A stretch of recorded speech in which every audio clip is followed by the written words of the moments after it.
അങ്ങനെ നമ്മൾ ലുസേണിന്റെ കാഴ്ചകളിലേക്ക് വന്നിരിക്കുകയാണ്. ലുസേൺ സിറ്റി സെന്ററിലാണ് നമ്മളിപ്പോൾ ഉള്ളത്. ലുസേണിന്റെ കാഴ്ചകൾ നമ്മൾ ആദ്യം തുടങ്ങുന്നത് ചർച്ച് ഓഫ് സെയിന്റ് ലിയോഡിഗാറിന്റെ മുമ്പിൽ വെച്ചാണ്. ഈ ചർച്ച് AD 700-കളിൽ ഉണ്ടായിരുന്ന ഒരു ചർച്ച്, അത് 1600-കളിലോ മറ്റോ അത് ബേൺ ഡൗൺ ചെയ്യപ്പെട്ടു. ആ ചർച്ച് ഇരുന്ന അതേ സ്ഥലത്ത് പുതിയതായി പുതുക്കി പണിത ഒരു ചർച്ചാണ്. ആ ചർച്ചിന്റെ കാഴ്ചകൾ കണ്ടുകൊണ്ടാണ് നമ്മൾ ഈ യാത്ര തുടരുന്നത്. അപ്പോൾ ഇങ്ങനെ നടന്നു പോകുമ്പോൾ നമുക്ക് കാണാം 2 ടവറുകളുള്ള ആ ചർച്ച് ആ ഭാഗത്തായിട്ട് കാണാം. 1633-കളിലാണ് ഈ നിലയ്ക്ക് കാണുന്ന തരത്തിലുള്ള ചർച്ചിന്റെ പണി തുടങ്ങി. അത് ഏകദേശം 1639 ഈ നിലയിൽ അത് പണി തീർക്കുകയും ചെയ്തു. ഇതാണ് ചർച്ച് ഓഫ് ലിയോഡിഗാർ. ചർച്ചിന്റെ മുമ്പിൽ തന്നെ ഒരു പൂമരം നല്ല രീതിയിൽ പൂത്തുലഞ്ഞു നിൽപ്പുണ്ട്. ഇതിനും തീർച്ചയായിട്ടും ഒരു ക്ലോക്ക് ടവറും കാണാൻ സാധിക്കുന്നുണ്ട്. വലിയൊരു ഡയലോഗ് കൂടിയ ഒരു ക്ലോക്ക് ടവർ. ഇവിടെയായിട്ട് സെയിന്റ് ലിയോഡിഗാറിന്റെ ഒരു സ്കൾപ്ചർ ഉണ്ട്. AD 600-കളിൽ ജീവിച്ചിരുന്ന ഒരു ബിഷപ്പാണ് ലിയോഡിഗാർ. ഇവിടെ സെയിന്റ് ബെനഡിക്റ്റിന്റെ സ്കൾപ്ചർ കാണാം. സെയിന്റ് പീട്രസ്. ഈ വാതിലുകളിലൊക്കെ മനോഹരമായ രീതിയിൽ കാർവ് ചെയ്തെടുത്തിരിക്കുന്ന രൂപങ്ങളൊക്കെ കാണാം.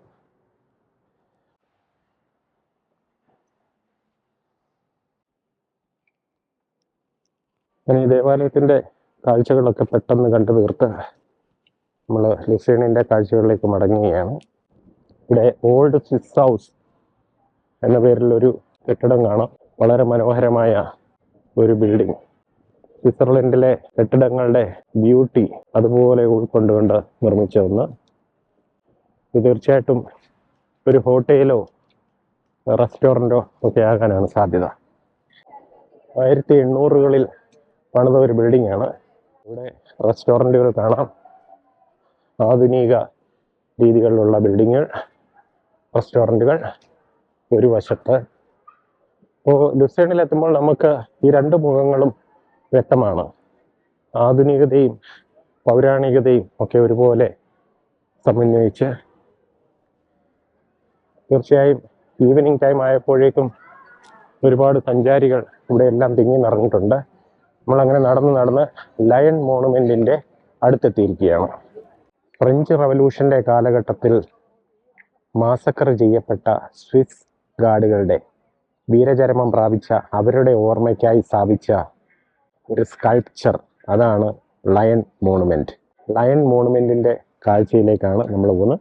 ഇവിടെ നിന്ന് നോക്കിയാൽ കാണാം ശൂലത്താൽ മുറിവേറ്റപ്പെട്ട് കിടക്കുന്ന ഒരു സിംഹം. അത് കൊമമറേറ്റ് ചെയ്യുന്നത് ഈ സ്വിറ്റ്സർലൻഡിന്റെ ധീരരായ പോരാളികളെയാണ് മുറിവേറ്റ് കിടക്കുന്ന ആ സിംഹമായി ഉപമിച്ചിരിക്കുന്നത്. അപ്പോൾ ആ കാഴ്ചയാണ് നമ്മളിവിടെ കാണുന്നത്. ഇതാണ് ലുസേണിലെ ലയൺ മോണുമെന്റ്. 1820-കളോടെയാണ് ഈ മോണുമെന്റ് ഇവിടെ ഈ പാറയിൽ കാർവ് ചെയ്ത് എടുക്കപ്പെട്ടത്. അപ്പോൾ ഇവിടെ വരുമ്പോൾ ഫ്രഞ്ച് റവല്യൂഷന്റെ ഓർമ്മകളും നമ്മുടെ മനസ്സിൽ ഉണരുകയാണ്. ഫ്രഞ്ച് റവല്യൂഷന് എഗനസ്റ്റ് ആയിട്ട് നിന്ന യോദ്ധാക്കന്മാരായിരുന്നു സ്വിസ് ഗാർഡ്. അവരിൽ ഒരു കൂട്ടം ആൾക്കാർ മാസക്കർ ചെയ്യപ്പെടുകയുണ്ടായി. അവരുടെ ഓർമ്മയ്ക്കായിട്ടാണ് ഈ ലയൺ മോണുമെന്റ്. സൂക്ഷിച്ചു നോക്കിയാൽ കാണാം ഒരു പരിചയും ഒരു കുന്തവും പിന്നെ ആയുധങ്ങളും ഒക്കെ അവിടെ കിടക്കുന്നതും ആ സിംഹത്തിന്റെ വാരിയല്ലുകൾക്കിടയിലേക്ക് കയറിപ്പോയിരിക്കുന്ന ഒരു ശൂലത്തിന്റെ അംശം അതുമൊക്കെ നമുക്ക് കാണാൻ സാധിക്കും. അർദ്ധപ്രാണനായി കിടക്കുന്ന ഒരു സിംഹമായിട്ടാണ് ഈ സ്കൾപ്ചർ ഇവിടെ കാർവ് ചെയ്തെടുത്തിരിക്കുന്നത്. അതിനോട് ചേർന്ന് ഒരു ചെറിയ ഒരു പോണ്ടും ഒക്കെ കാണാം. ചുറ്റുപാടുകളും ഒക്കെ മനോഹരമായ കാഴ്ചകളാണ്. അപ്പോൾ ഇതാണ് ലയൺ മോണുമെന്റ്. ഇത് തീർച്ചയായിട്ടും ലുസേണിന്റെ വലിയൊരു ഐക്കോണാണ്, ഒരു ലാൻഡ്മാർക്കാണ്.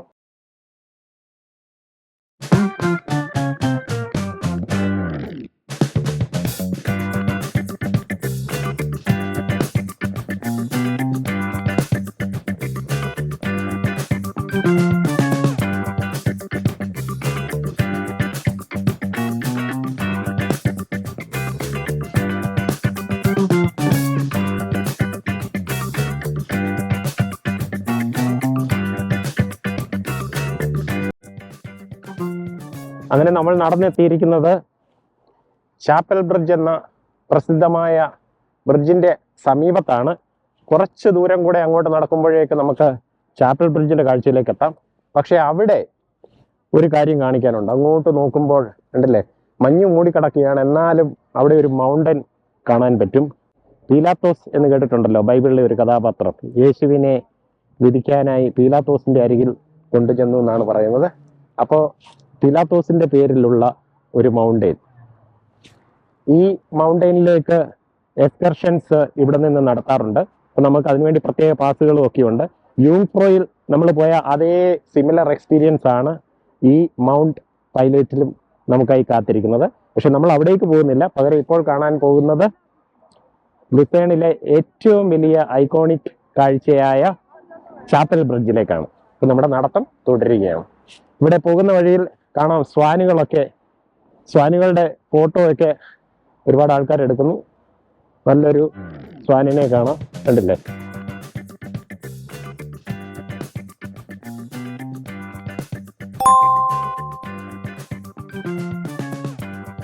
അങ്ങനെ കുറച്ച് ദൂരം കൂടി നടന്നു കഴിഞ്ഞു കഴിഞ്ഞാൽ നമുക്ക് ചാപ്പൽ ബ്രിഡ്ജിലെത്താം.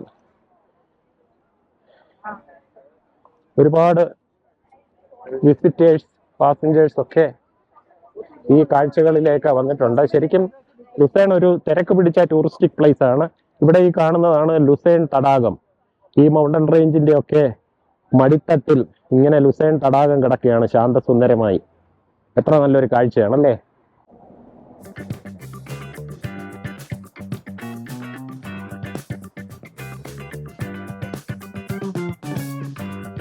അപ്പോൾ ഈ കാണുന്നതാണ് ചാപ്പൽ ബ്രിഡ്ജ്. ഈ ബ്രിഡ്ജ് കണക്ട് ചെയ്യുന്നത് തീർച്ചയായിട്ടും ഈ പേര് കൊണ്ട് ഉദ്ദേശിക്കുന്നത് പോലെ ഒരു ചാപ്പലിനെ തന്നെയാണ്. അപ്പോൾ നമുക്ക് നേരെ നടന്ന് ഈ ചാപ്പൽ ബ്രിഡ്ജിന്റെ കാഴ്ചക്കുള്ളിലേക്ക് പോവാം. ഇപ്പൊ ലേക്ക് ലുസേണിൽ നിന്നും ഇങ്ങനെ നീണ്ടു കിടക്കുന്ന ഈ നദിയാണ് റോയിസ് നദി.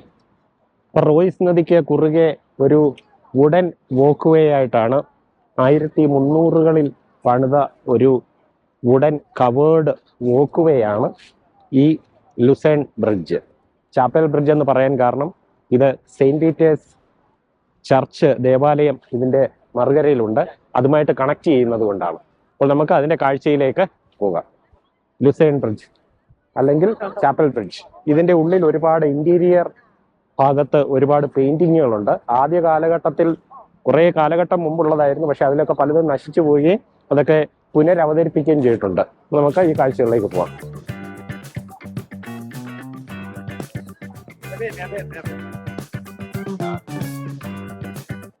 അപ്പൊ ഇവിടെയാണ് ഈ ദേവാലയം.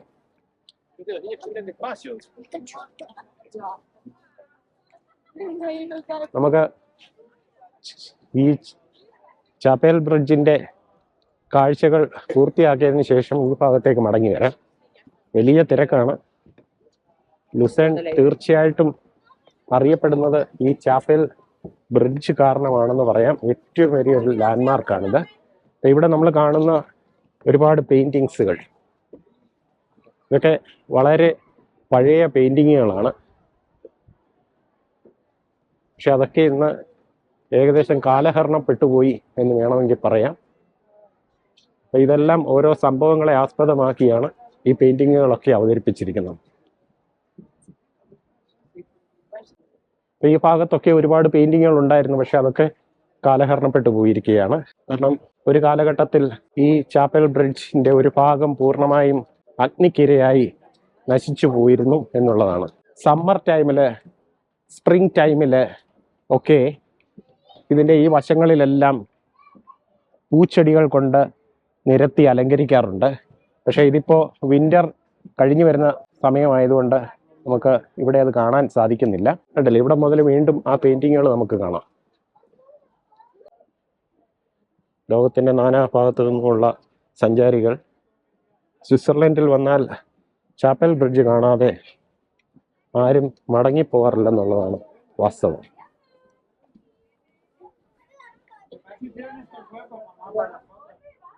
ഈ ഭാഗത്തും ഈ പെയിന്റിങ്ങുകളൊക്കെ കാണാൻ സാധിക്കും.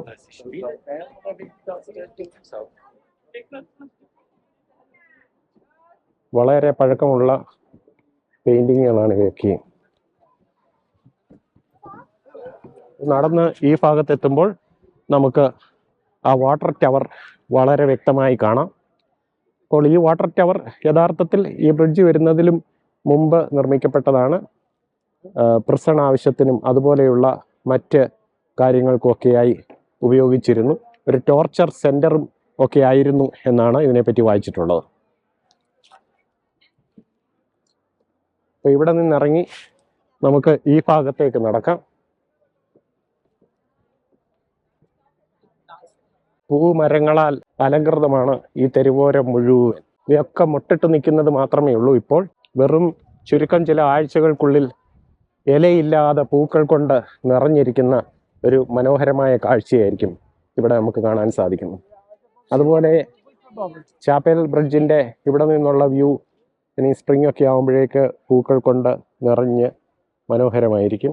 അപ്പോൾ ഈ നദിയുടെ രണ്ട് കരകളിലുമായി ലുസേൺ നഗരം ശാന്തസുന്ദരമായി അങ്ങനെ സഞ്ചാരികളുടെ ഇഷ്ടകേന്ദ്രമായി പരിലസിക്കുന്നു എന്നുള്ളതാണ്. ചാപ്പൽ ബ്രിഡ്ജിൻ്റെ കാഴ്ചകളൊക്കെ കണ്ട് നമ്മൾ നടന്ന് ഈ കരയിലിറങ്ങി. അവിടെ നിന്ന് നടന്നു വരുമ്പോഴേക്ക് നമുക്ക് ഒരു പുരാതനമായ ജെസ്യൂട്ട് ചർച്ച് കാണാൻ പറ്റും. വളരെ മനോഹരമായ ജെസ്യൂട്ട് ചർച്ച് 1534 പണി തീർത്ത ഒരു മനോഹരമായ ചർച്ചാണ് ഇത്. അപ്പോൾ ഇഗ്നേഷ്യസ് ലയോള കാത്തലിക് ജെസ്യൂട്ട് വിഭാഗത്തിൽ ഉള്ള അവരൊക്കെയാണ് ആക്ച്വലി ഈ ജെസ്യൂട്ട് വിഭാഗത്തിൻ്റെ ഏറ്റവും മുതിർന്ന പാതിരിമാർ. ഈ ജെസ്യൂട്ട് ദേവാലയം ഒന്ന് പെട്ടെന്ന് കണ്ടിട്ട് നമുക്ക് വീണ്ടും മടങ്ങി ഈ ചാപ്പൽ ബ്രിഡ്ജിൻ്റെ മറുഭാഗത്തുള്ള സെയിൻറ്റ് പീറ്റേഴ്സ് ചർച്ച് കാണണം. കാരണം ആ സെയിൻറ്റ് പീറ്റേഴ്സ് ചർച്ചിലേക്കുള്ള ഒരു കവേർഡ് പാത്ത് വേ ആയിട്ടാണ് ചാപ്പൽ ബ്രിഡ്ജ് നിർമ്മിച്ചത് തന്നെ. അപ്പോൾ അത് കാണാതെ പോകുന്നത് ശരിയല്ലല്ലോ. 1534 ഇതുപോലെ ഒരു സ്ട്രക്ചർ പണിയുക എന്ന് പറയുമ്പോൾ, ഇത്രയും മനോഹരമായിട്ട് പണിയുക എന്ന് പറയുമ്പോൾ ആ കാലഘട്ടത്തിലൊക്കെ ആർക്കിടെക്ചർ ബേസ്ഡായി എന്തുമാത്രം ഈ ഭാഗങ്ങളൊക്കെ ഔന്നത്യം പ്രാപിച്ചിരുന്നു എന്നുള്ളത് നമുക്ക് മനസ്സിലാക്കാൻ സാധിക്കും. ഉണ്ടല്ലേ? ഈ പള്ളിയിൽ ആരാധന നടക്കുന്ന സമയമാണ്.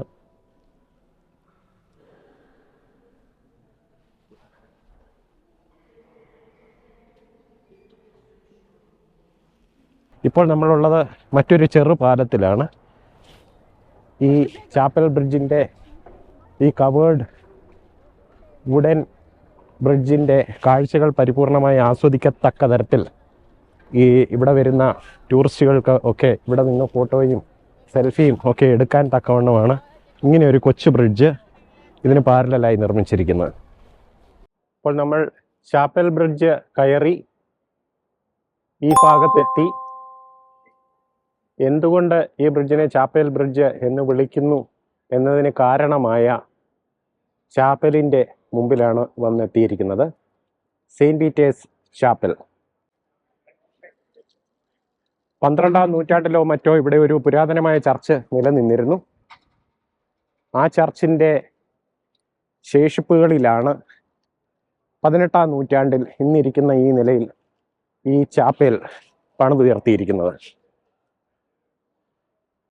ആ ഭാഗത്ത് നിന്നും ഈ ഭാഗത്തിലേക്ക് ഈ ചാപ്പലൊക്കെ ഇരിക്കുന്ന ഈ ഭാഗത്തേക്ക് കണക്ട് ചെയ്യുന്ന തരത്തിലാണ് ചാപ്പൽ ബ്രിഡ്ജ് നിലകൊള്ളുന്നത്. അപ്പോൾ ഇവിടെ ഈവനിങ് ടൈം ആയപ്പോഴേക്കും ഇവിടെയൊക്കെ വളരെ സജീവമായി കഴിഞ്ഞു. സഞ്ചാരികളുടെ വലിയ തിരക്കാണ്. സഞ്ചാരികൾ മാത്രമല്ല, ഇവിടെയുള്ള ലോക്കൽസും ഒക്കെ അവരൊക്കെ ഈവനിങ്ങുകളൊക്കെ ഇങ്ങനെ വന്നിരുന്ന് സ്പെൻഡ് ചെയ്യാനാണ് താല്പര്യപ്പെടുന്നത്. ഈ നദിക്കരയിൽ ഇവിടെ വന്നിരുന്ന് കഴിച്ചും കുടിച്ചും ഒക്കെ സമയം സ്പെൻഡ് ചെയ്യുമ്പോൾ അതാണ് അവരുടെ വിനോദങ്ങളിലൊന്ന്. ചാപ്പൽ ബ്രിഡ്ജിന് സമീപമായി ജലാറ്റോയ്ക്ക് പേര് കേട്ട ഒരു ഷോപ്പുണ്ട്. ഒറിജിനൽ ജലാറ്റോ ഒക്കെ കിട്ടുന്ന ഒരു പ്രശസ്തമായ ഒരു ഷോപ്പ്. നമുക്ക് ഈ ഷോപ്പിലേക്ക് പോയി ഇവിടെ നിന്നും ജലാറ്റോ വാങ്ങിക്കാം. തിരക്കുള്ള ഒരു ഷോപ്പാണ്. ഇവിടുത്തെ ജലാറ്റോയാണ് ഏറ്റവും പ്രസിദ്ധമായിട്ടുള്ളത്. നമ്മുടെ കപ്പുച്ചിനോയും വന്നു. ഈ തണുപ്പിനോട് ചെറുതായി ഒന്ന് മല്ലിട്ട് ഇവിടേക്ക് ഇരുന്ന് കുറച്ച് സമയം സ്പെൻഡ് ചെയ്യുക. അപ്പോൾ അതൊക്കെ സഞ്ചാരികൾക്ക് ഏറ്റവും പ്രിയപ്പെട്ട കാര്യങ്ങളിലൊന്നാണ്.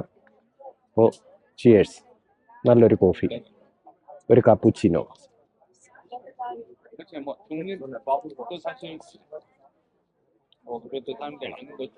നല്ല ചൂടുണ്ട്. ഈ തണുപ്പ് സമയത്ത് ഒരു കോഫി എപ്പോഴും നല്ല എനർജി തരും.